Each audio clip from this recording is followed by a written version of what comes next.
우리 문제 풀어나갈 때 배웠던 내용들 바탕으로 좀 접근을 해주시고요. 자, 1단락 항상 어떤 단락이다? 주제 세팅 단락이에요. 쓰고 가세요. 그리고 이제 슬슬 여러분 독서 선생님들께서 외부 지문 내실 거거든. 그러니까 근본 실력을 좀 길러 놓으셔야 됩니다. 자, 우리 도덕심리학의 중심축을 형성해온 콜복의 인지발달 이론. 자, 일단 콜복의 콜이라고 동그라미 치실 거고, 글의 주제는 크게 두 가지로 일단 좁혀질 건데, 첫 번째는 뭐냐? 도덕심리학. 두 번째는 뭐냐? 인지발달 이론. 도덕이해를 지식구조, 즉 인지발달에 의한 것으로 보고 도덕이해가 자동적으로 도덕의 행동을 이끌 것이라고 생각했다. 그런데 이러한 과연 도덕의 이해가 도덕적으로 행동을 보장할 수 있을까? 자, 봐봐. 도덕의 이해 때문에 도덕 행동이 될 것인가를 물어보고 있는 거잖아. 다시 볼게요. 자, 인지발달 이론에서는 도덕의 이해, 즉 지식구조, 인지발달에 의한 것으로 보고, 자, 도덕의 이해를, 목적어를 빨간색으로 구조로 잡아볼게. 목적어를 지식의 구조, 즉 인지발달에 의한 것이다. 자, 도덕의 이해는 뭐다? 인지발달로 결정이 된다라고 본 거잖아. 그럼 봐봐.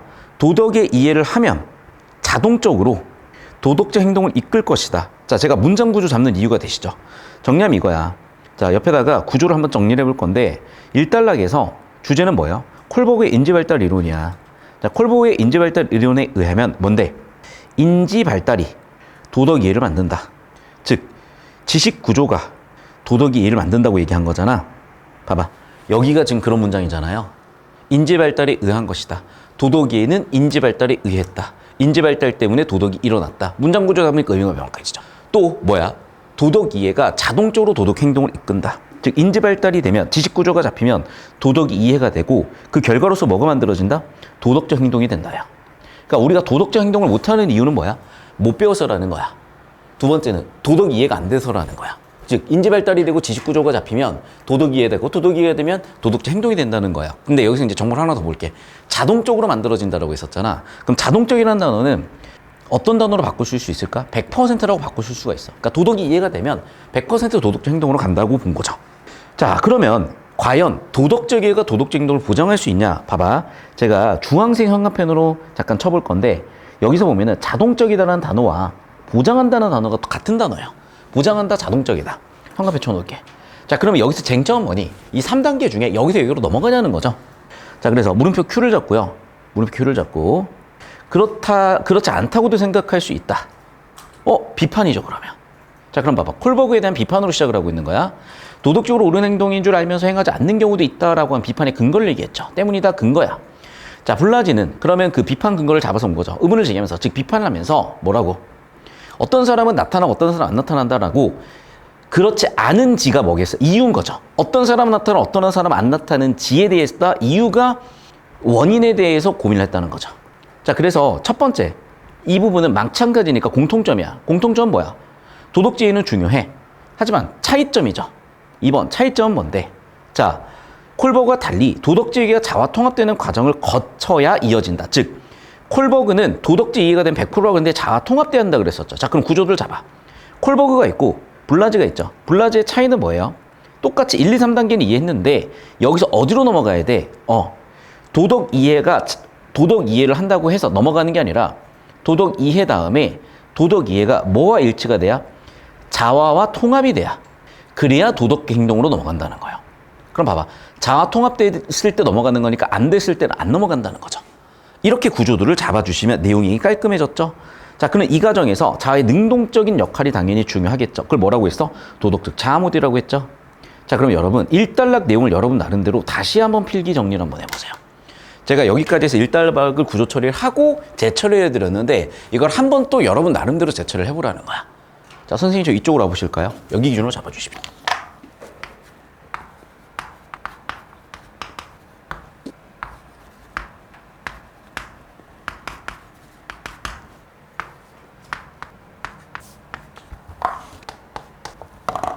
자, 고기 들어보실까요? 이렇게 구조 처리가 됐어요. 자, 그럼 봐봐. 제가 이렇게 처리해드린 이유는 여러분한테 정보 처리하는 어떤 요령 같은 것들이나 원리 같은 것들을 정리하기 위함이고, 여러분 우리가 수학 그래프도 누군가 발명을 했을 거 아니야. 얘도 마찬가지야. 표출이라는 것도 1980년대에 스프레드시트라는 엑셀 프로그램이 만들어지면 사실은 되게 우리가 발전을 했던 거고, 데이터를 분류하는 건 기본이에요. 그래서 왼쪽에다는 콜버그와 블라지라고 견해 차이를 뒀고, 오른쪽에는 1, 2, 3단계를 둔 거야. 그럼 1, 2, 3단계의 관계도 봐야 되는 건데, 그러니까 사실은 순차적이고 단계적인 관계인 거죠. 자, 이런 거 왜 자꾸 얘기하니? 너희 지금 내신 독서랑 문학에서 특히 독서 개념어에 틀리는 학생들이 꽤 있어요. 그게 지금 보이기 때문에 자꾸 설명을 드리는 거거든. 제가 그래서 더 이론적으로 설명을 드리는 건데 저는 이걸 10년 앞서가 이미 학명이 끝났어. 너무 빨랐던 거야. 그런데 이제 10년 전, 15년 전에 임용되셨던 분들은 그 당시 그게 되게 중요했기 때문에 지금 현재 지금 대부분의 되게 중요한 위치에서 학교 수업을 진행하시는 선생님들께서는 이 내용을 알고 계신다고. 그러니까 여러분 이걸 실전에다 이렇게 적용하시는 느낌까지 연습을 하셔야 되고 인과 구조까지 잡아놓은 걸 이렇게 보시면서 여러분 스스로 이해하고 재구성하고 재처리하는 걸 지금 해놓으셔야지 이걸 고3 돼서 하시려고 하면 너무 벅차요. 그리고 제가 지금 자꾸 여러분한테 이걸 강조드리는 게 고3 돼가지고 자꾸 고생하는 게 내가 보기 안쓰러워서 그래. 자, 필기 정리하셨죠? 10초만 더 잡아주고 오시면 되겠어요. 그러니까 국어를 풀 줄을 모르는 거예요, 여러분. 그러니까 여러분이 수학 같은 거 할 때랑 국어 같은 거 할 때 피로도가 되게 다른 게 왜 그러냐면 수학은 그냥 수업 듣고 그대로 필기하고 따라와요. 근데 국어는 뭐냐면 굳이 저렇게 안 해도 답 나오는데 라고 자꾸 편한 방법으로 풀려고 하거든. 애들아, 운동을 하는데 편한 방법으로 했다고 근육이 제대로 크지 않는 것처럼 공부도 제대로 하는 방법으로 제대로 하시는 걸 제가 설명을 드리는 것뿐이고 때때로 제대로 하는 게 안 돼 있는 친구는 당연히 익숙하지 않으니까 힘드실 뿐이야. 그냥 제대로 하세요. 여러분 힘든 이유는 제대로 해본 연습을 안 했기 때문이야. 자, 계속 봐. 도덕적 자아 모델은 크게 두 가지야. 다시 뭐라고? 도덕적 이해로부터 도덕적 행동으로 이어지는 과정. 이 과정에서 중요한 게 뭐냐? 아까도 얘기했었죠. 첫 번째는 뭐다? 자아랑 통합돼야 된다는 거야. 첫 번째 요인은. 그러니까 두 번째 요건에서 중요한 건 뭐예요? 자아의 능동적인 게 중요했죠. 이 모델에서 도덕 행동을 이끄는 데 있어 자아가 핵심적인 역할을 한다고 봤다고 다시 한번 강조를 했고, 기존 학자들은 자아가 무엇인지에 대한 개념적 정의에 관심을 두었다면 블라제는 전체로서의 자아의 능동적으로 구성하는 방식에 두었다. 자, 그래서 기존 학자들과 블라제의 차이죠. 기존 학자들은 뭐야? 정의에 초점을 두었다면 얘는 능동이라고 봤다는 겁니다. 자아는 고정불변의 상태가 아니라 구성 방식에 따라 달리 나타날 수가 있는데 개인마다 다른 자아 구성 방식에 따라서 자아의 여러 가지 특징들이 주변적인 등등이 나온다. 즉 개인차가 있다는 거죠. 예를 들어 보면은 친절, 우정, 경쟁을 보다 중심에 놓고 있대. 그 예시일 뿐이야. 이걸 쓸 필요는 없어, 얘들아. 그냥 예시야. 어떤 사람은 경쟁이 우선일 수도 있는 거죠. 자, 즉 정리하면 뭐다? 인간은 선천적인 기저에 따라간 수동적인 존재가 아니라는 게 의의라는 거죠. 자, 그럼 여러분 이것도 구조도 그리고 저 따라서 정리해 보실 건데 일단은 구조도 그리세요. 필기하세요. 그 다음에 여러분 스스로 구조도 그린 다음에 저 따라 오셔가지고 필기 정리하실 거야. 먼저 스스로 구조도를 그려. 선생님 이거 20초 정도 잡은 다음에 저한테 따라오십시오.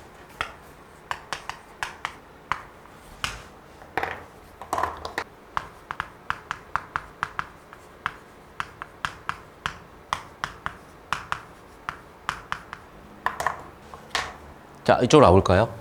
자, 그럼 이 단락 내용을 요약하면 딱 4단어예요.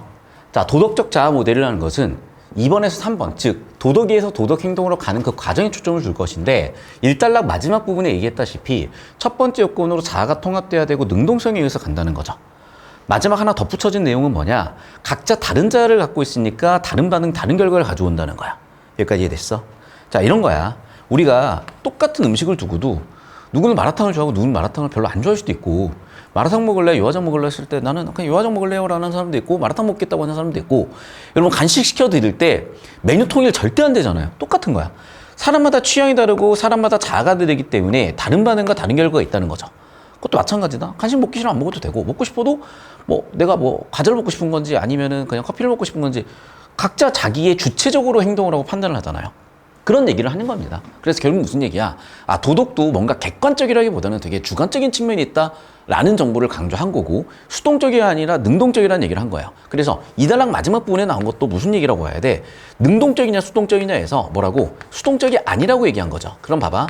수동적의 여집합이면서 능동적이다라는 걸 내가 논리적으로 이렇게 강조한 거야. 언어로 풀기보다는. 한눈에 바로 정리되시죠. 이런 식으로 재구성하고 재처리하는 연습을 해보시라는 거예요.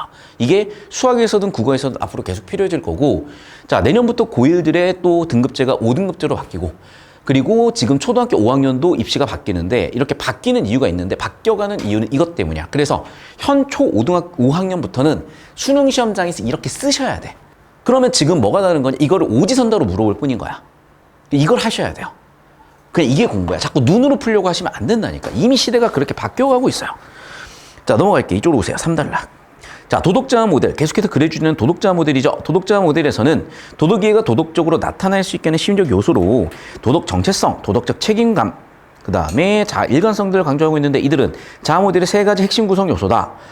도덕 정체성, 책임감, 일관성이 뭘까? 아하, 결국에는 봐봐. 자아적인 거거든. 제가 여기다가 빨간색으로 좀 배경시로 써볼 건데요. 배경시로 한번 생각을 들어와 볼게. 왜? 정보가 충분하지 않으니까. 그럼 봐봐. 정체성, 자아 일관성, 즉 자아 정체성 같은 거야. 맞죠? 그리고 도덕도 책임감 필요한 거구나. 근데 구체적인 정보는 없으니까 우리가 읽어봐야 되겠지. 이들은 자아 모델의 세 가지 핵심 구성 요소인데 도덕 정체성은 도덕적 이해를 바탕으로 도덕적 이해에서 도덕 정체성이 만들어져요. 그래서 도덕 정체성에 의해서 행동 방향이 나온다는 거야. 자, 결국 정리하면 뭐야? 첫 번째 개념인 도덕 정체성에 대한 정의죠. 도덕 정체성은 뭐라고? 도덕 이해를 바탕으로 나오는 거고 도덕 행동을 만들어준대. 즉 도덕 정체성에 대한 얘기를 한 거고요. 두 번째는 뭐야? 도덕 책임감과 자아 일관성은 그 방향으로 나눌 수 있는 힘을 준다는 거야. 즉 세 가지 요인 때문에 나갈 건데 이것도 구조도 그리고 옆에다 구조 그려볼 거예요. 자, 여러분 스스로 그린 다음에 제 거 보고 교정하시는 연습을 빨리 하세요. 정리하세요. 저기 잡고 계시고 20초 뒤에 저한테 따라오시면 돼. 니네 스스로 정리하신 다음에 제 거 따라와서 정리하는 연습을 하셔야 돼.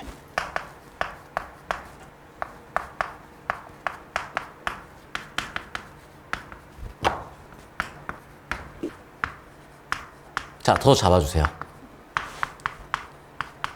자, 뒤쪽 단락에 설명을 할 것 같긴 한데 3단락의 힘 정보는 이렇게 4개입니다. 자, 그럼 봐봐. 1단락도 그렇고 2단락도 그렇고 3단락도 계속 얘기하는 게 뭐냐? 2번 도덕 이해에서 3번 도덕 행동으로 나가는 과정에 뭐가 필요한 거야? 이게 지금 블라지의 도덕 자아 모델이죠. 자, 그럼 반복되는 단어들에서 의미가 좀 명료화되고 있는 건데 도덕을 이해한다고 바로 도덕 행동으로 가는 게 아니다. 중간에 첫 번째 요인으로 도덕 정체성이라는 게 있고 두 번째 도덕 책임감이라는 게 있고 자아 일관성이라는 게 있는데 도덕 이해를 바탕으로 도덕 정체성에 의해서 도덕 행동으로 나간다는 거죠. 예를 들면 이런 거야. 내가 피곤할 때는 그냥 나 자리 양보 안 할래. 내가 피곤하더라도 자리 양보할래. 이런 게 내가 가지고 있는 정체성이라고 생각을 해보자. 그럼 그 정체성에 따라 행동을 할 건데 내가 일관되게 행동을 하는 사람도 있고 좀 비일관되게 행동을 하는 사람도 있겠죠. 또 내가 그 행동을 했을 때 안 했을 때 책임감을 느끼고 있고 안 느끼는 사람들도 있겠죠. 그렇구나. 이 사람이 도덕에 대해서 가지고 있는 자아로서의 정체성이라든지 책임감이라든지 얼마나 일관된 행동을 하는지에 따라서 결과적으로 도덕적 행동이 만들어지겠구나. 그럼 도덕 이해에서 도덕 행동으로 나가는 데는 이 세 가지 요건들이 필수겠구나. 이렇게 정리 이해를 하시라는 거야. 그래서 그냥 글만 읽는다고 되는 게 아니고 글의 핵심 내용들을 정리해보고 정보들 간의 관계를 잡아보고 이렇게 재구성하는 과정까지를 스스로도 연습하시고 연습하신 다음에 제 거 보면서 다시 한번 교정도 해보시고 그게 끝난 다음에 다시 한번 또 손으로 써보셔야 돼. 그리고 좀 잔소리 같은데 하나만 잔소리 드리면 꼭 필기를 최종적으로는 종이에다 하실 필요가 있긴 하고 단거나 하실 필요가 있어요. 왜냐하면 결국 우리는 시험장에서 종이 질감에다 시험을 치는 거기 때문에. 그래서 아이패드 같은 거 활용하시는 것도 참 좋은 방법이긴 하지만 결국에는 실전 대비까지 하셔야 되기 때문에 나중에는 우리가 나눠드린 프린트나 필기 같은 거에 종이 같은 거에 필기하는 연습도 해보시자. 자, 도덕자 모델의 첫 번째 구성 요소의 도덕 정체성에 대해서 자세히 설명을 하고 싶어요. 자, 도덕 정체성은 그럼 뭐냐? 도덕성을 자아 중심에 두는 것. 무슨 얘기인데? 도덕과 자아를 통합하는 것. 자, 무슨 얘기일까? 나는 이렇게 사는 사람이야 에서 나는 남의 걸 훔쳐도 상관없는 사람이야가 아니라 남의 건 남의 거니까 난 절대 남의 거에 손을 안 댈 거야. 뭐 이런 것들도 있을 수가 있겠죠. 자, 그래서 즉 첫 번째는 뭐야? 도덕 정체성, 도덕과 자아를 통합하는 거래요. 자, 도덕성은 뭐야? 선악에 대한 보편적 인식이고 정체성은 뭐야? 자아에 대한 인식이라는 거죠. 그러면 내 자아를 인식함에 대해서 옳고 그름을 인식한 걸 바탕으로 내 자아를 인식한다는 얘기로 보여. 자, 이때 도덕성의 자아의 중심이 되는 정도, 즉 통합의 정도는 당연히 사람마다 다르겠죠. 그래서 사람마다 통합의 정도는 달라. 자, 문제가 있죠. 끊임없이 주의를 요하는 부서지기 쉬운 그 문제가 있죠. 그리고 도덕 통합은 그 본능적 충동을 억제한다는 겁니다. 그리고 그러려면 어떻게 돼야 돼? 계속해서 의도적으로 노력을 해야 된다는 거죠. 다시. 본능적 충동이 있기 때문에 그걸 계속해서 억제하려고 해야 돼. 자, 무슨 얘기냐? 이런 거야. 선생님 저 따라오세요. 자, 4달러 그려볼게. 자, 도덕적 자아 모델의 첫 번째 구성 요소는 도덕적 정체성이라고 그랬는데 도덕적 정체성은 뭐다? 도덕성과 자아를 통합하는 것이다. 자, 그럼 통합한다는 게 뭐냐? 일단은 도덕성과 자아에 대한 정의가 있어야 되겠죠. 도덕성은 말 그대로 옳고 그름이겠죠. 자아는 말 그대로 자아 정체성, 내 자기 자신에 대한 인식이겠죠. 자, 그럼 둘이 얼마나 일치될 수 있을까? 사람에 따라 다르다는 거야. 자, 그리고 이어지는 정보를 보면 누구나 예를 들면 재물력이 있어. 그럼 길에 굴러다니는 돈은 내 것이고 싶죠. 그럼 본능적 충동을 어떻게 해야 돼? 억제해야 된다는 얘기야. 자, 그래서 도덕성을 자아의 중심에 두는 사람일수록, 즉 도덕성을 중요하게 생각하는 사람일수록 그런 삶의 추구를 하고 행동 옮길 가능성이 높다고 본 거예요. 즉 도덕이 중요한 사람일수록 당연히 도덕적 행동을 가능성이 높겠죠. 당연한 얘기야. 그래서 즉 도덕적인 사람이 되려면 어떻게 돼야 돼? 당연히 도덕성을 자아의 중심에 놔야 된다. 첫 번째 단계. 두 번째 단계는 삶을 추구하고 이게 도덕 행동으로 넘어가는 거다. 자, 그럼 봐봐. 이게 되려면 어떤 요건이어야 돼? 첫 번째, 도덕 이해도 있어야 되겠지만 도덕적인 사람이 되기 위한, 즉 자아적인 측면도 있다는 얘기죠. 그러니까 여러분 보시면 알겠지만 계속 반복되는 단어들이거든요. 자, 선생님 필기 20초 잡아주고 제가 넘을 거고요. 자, 이것도 필기하신 다음에 재구성하는 작업을 또 거쳐보세요.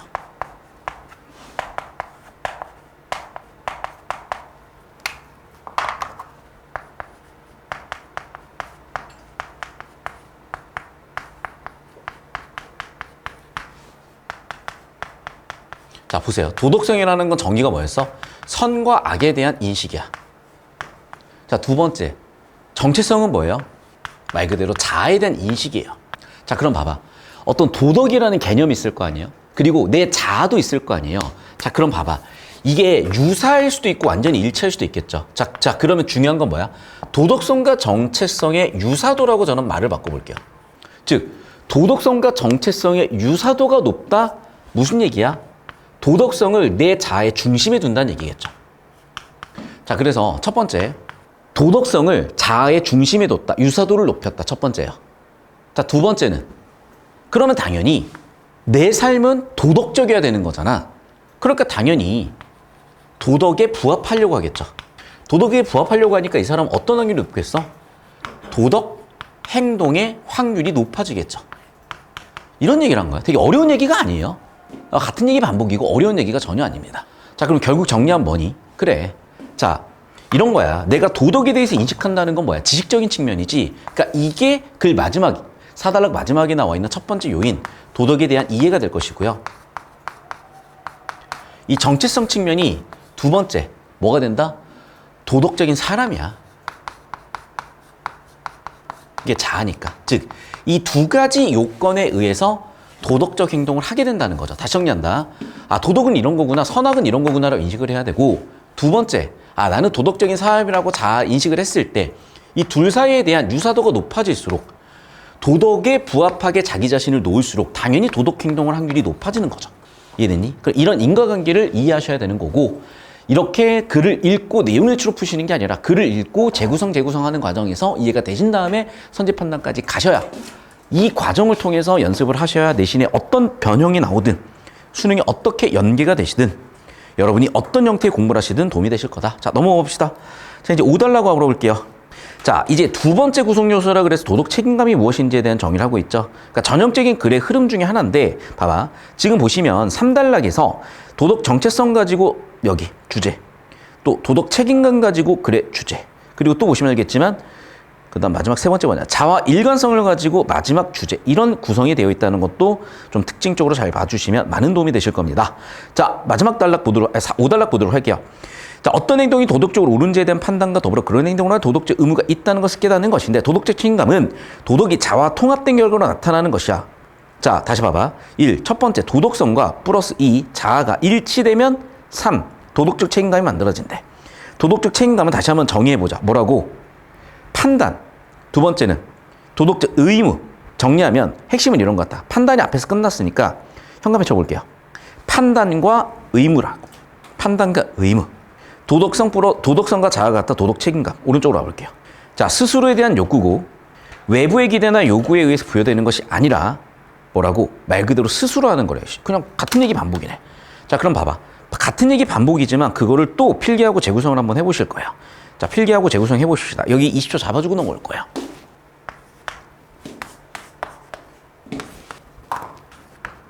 여기 기준으로 잡아주시면 돼요. 자, 3단락에서 3개 주제, 도덕 정체성, 도덕 책임과 자아 일관성을 얘기했고, 4단락에서 첫 번째 요건, 첫 번째 소주제인 도덕 정체성 설명을 했고요. 이제 도덕 책임감 설명할 차례고, 이제 자아 인간성 설명할 차례입니다. 자, 그럼 도덕 책임감 설명인데, 도덕 책임감 뭐야? 판단 플러스 뭐 하는 거래? 의무래. 자, 도덕 책임감 어떻게 만들어지는 거래? 당연한 얘기지만 도덕성과 자아의 통합이래. 두 개가 같아지면 책임감 또는 의무가 생기겠죠. 잡고 계세요. 저쪽. 그리고 어떻게 생기는 거래? 그래. 자아가 있으니까 자아가 주체적일 때, 즉 자아가 주체적일 때, 그리고 자아가 주체적으로 도덕성과 통합이 됐을 때 도덕 책임감이 생겨나고, 도덕 책임감은 판단 플러스 의무를 얘기한다. 여기까지 일단 정리하시고, 자, 저 따라오십시오. 자, 마지막 6단락 일관성이야. 자, 자신의 자아 의식과 일체 살아가고 싶은 인간의 경향성이래. 무슨 얘기일까 이것도. 자, 자아 일관성은 뭐다? 경향성이다. 블라즈에 의하면 자아 일관성은 본능적 경향성 자신의 욕구에 의한 것이 아니다. 즉 1차원적인 욕구가 아니라는 거죠. 그럼 욕구가 아니라 뭔데? 자, 욕구의 저는 여사건 이고 교집합해 볼게. 자신의 도덕적 이상, 욕구가 아니라 이상적인 거구나. 세속적인 게 아니라 탈속적인 거구나라고 보시면 되겠죠. 자, 그래서 어떻게 돼? 이상과 일치된 행동을 하는 자아 일관성은 도덕 정체성에서 이상의 추구가 나온다는 거죠. 다시 도덕 정체성에서 이상 추구가 나온다. 자, 그럼 다시 자아 일관성에 의해서 책임감에서 도덕적 행동 전환이 나온다. 이유는 왜 그렇다? 자아 균열을 하지 않기 위해서. 그래서 정리하면 뭐야? 이런 것들을 중심에 두게 되면 일치하고자 하게 된다. 일치하고자 하니까 일관된 도덕적 행동을 하게 된다. 자, 구조 잡아보시고 선생님 10초 있다 이쪽으로 와볼게요. 자, 6단락도 마찬가지로 정리 한번 해보십시오.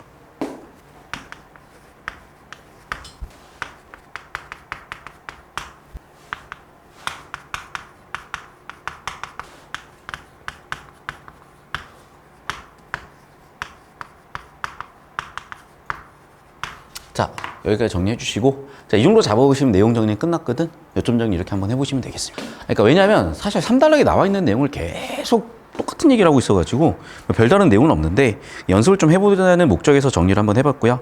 자, 정리 다 끝나셨나요? 자, 네, 선생님 여기 30초 정도로 잡아주시면 되겠습니다. 30초 정도 잡아주세요. 비대면은 영상으로 보는 친구들도 공유를 드려야 돼가지고. 자, 여러분 손으로 쓰시고 연습장에다가 한 번 더 쓰셔야 돼. 노트 없는 친구들은 얘기를 해주시고요. 자, 정리되셨으면 저 따라오시겠습니다. 이쪽으로 오시죠. 자, 20번 문제 같이 풀어볼게요. 콜버그는 도덕적 행동을 이끌어내는데 지식구조의 발달이 필요하다고 봤다. 그렇죠. 자, 일단 콜버그가 기존 사람인데 콜버그 기존 사람은 파란색으로 가볼게. 1, 2, 3단계가 있었죠. 1단계는 뭐였니? 인지발달이죠. 자, 인지발달에 의한 지식이 생겨나면 두 번째 뭘 알게 된다? 도덕을 이해하게 된다고 봤죠. 도덕을 이해하게 되면 결과적으로 뭘 하게 된다? 도덕을 행동하게 된다고 본 거죠. 1번 괜찮죠? 2번, 콜버그는 도덕적으로 옳은 줄 알면서 행동하지 않는 이유를 인지발달 이론을 통해 설명한 건 전혀 아니고, 인지발달 이론 다시 한번 누구 얘기다? 콜버그 얘기. 잠깐만. 아니지. 콜버그는 이게 자동적으로 100%라고 했죠. 100%라고 했는데, 즉 자연이 일어나는 거라 그랬는데 행동하지 않는 게 없지. 100%니까. 그러니까 인지발달 이론을 통해 설명한 건 맞는데 도덕이에서 도덕행동이 100% 일어난다고 봤기 때문에 그게 정답 2번이고, 이게 100%가 아니라고 본 게 이제 블라지죠. 자, 그럼 봐봐 얘들아. 이게 핵심 주제를 제대로 잡아주셨다면, 콜버그와 블라지의 핵심 차이를 보셨다면 2번 같은 건 어렵지 않게 바로 보였을 겁니다. 되셨죠? 자, 필기 정리하시고요. 넘어가셔서 23번 보도록 할게. 자, 인지 부조화 이론에 따르면 개인의 사고와 행동 간의 불일치는 심적 불쾌감을 준대. 자, 인지 부조화라는 게 뭐냐? 사고와 행동이 불일치하면 불쾌감이 나온다. 사람 불일치를 해소하려고 한다. 자, 대표적인 예시가 뭐야? 자, 나는 건강해지고 싶어. 살 빼고 싶어. 근데 야식을 처먹고 있어. 짜증나죠? 그런데 건강에 나빠. 그래서 힘들어. 그걸 어떻게 하겠대? 합리화해버리는 거야. 그런데 갑의 얘기가 블라지가 얘기한 거랑 다르다는 거야. 뭐야? 자, 봐봐. 블라지는 합리화를 통한 불일치가 아니라는 거죠. 그럼 봐. 블라지가 얘기하는 자아 일관성. 마지막 6단락은 뭐 얘기하는 거였을까? 봐봐. 지금 여기는 어떻게 보면 욕구죠. 욕구를 합리화한 거죠. 그래서 첫 번째는 전 들어가야 될 게 욕구가 아니라 이상 추구라고 일단 봐야 될 것 같다. 왜? 우리가 구조 정리해 놓은 거 봐봐. 욕구가 아니라 이상 추구라고 나와 있잖아. 그런데 여기 지금 야식 처먹는 거는 욕구잖아요. 이해됐니? 그러니까 욕구를 욕구대로 실현해놓고 합리화하고 있지. 그게 아니라는 거야. 그럼 일단 욕구가 아니다, 이상 추구다라고 보시면 되겠죠. 첫 번째는. 이해됐니? 자, 두 번째는 뭐야?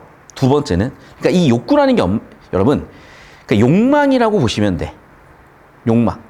여기서 욕망이 욕구야. 이해되셨어? 그러니까 잘 들어야 돼. 우리가 욕구가 이상을 추구하는 욕망과 욕구가 있을 수도 있는 거야. 그러니까 그렇게 낚시를 할 수도 있는 거거든. 자, 그럼 1번 선지부터 볼게요. 도덕 책임감에서 얘가 비롯이 됐다. 자아 일관성이 도덕 책임감에서 비롯이 됐다. 두 번째, 자신의 행동이 도덕적으로 옳은지 판단하려는 욕구야, 아니면 자신의 행동을 도덕과 일치시키려는 욕구야.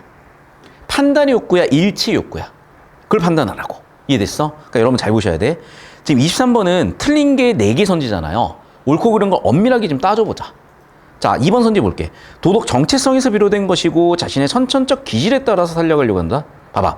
이거는 본능대로 살겠다는 거잖아. 근데 이 사람은 이성대로 살다고 하고 있잖아. 선천적 기준은 본능이고 본능에 따라 살고 싶은 게 아니잖아. 이번 당연히 틀렸고. 그러니까 1번 뭐가 틀린지 좀 이따 보세요. 3번 선지. 도덕 정체성에서 나왔다. 자신의 도덕적 이상과 자신의 행위를 일치시키려는 욕구다. 정확하죠. 이상, 등호, 행위. 그러니까 여기에 욕구라는 건 뭐야? 의지 또는 추동이라는 단어로 바꿨으면 괜찮죠. 자, 우리가 확인하실 건 뭐야?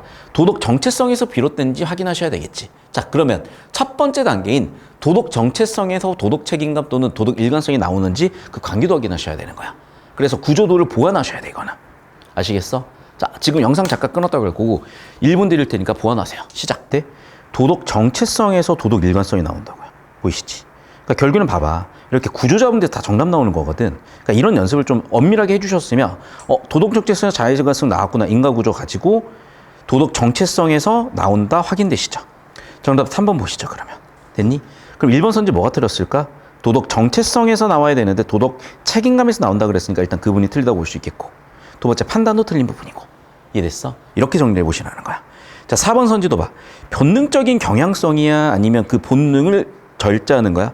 본능성인 경향성에서 비롯된 게 본능성 경향성을 절제하려는 거죠. 정답은 3번 다시 한번 마무리되셨습니다. 됐습니까? 여기까지.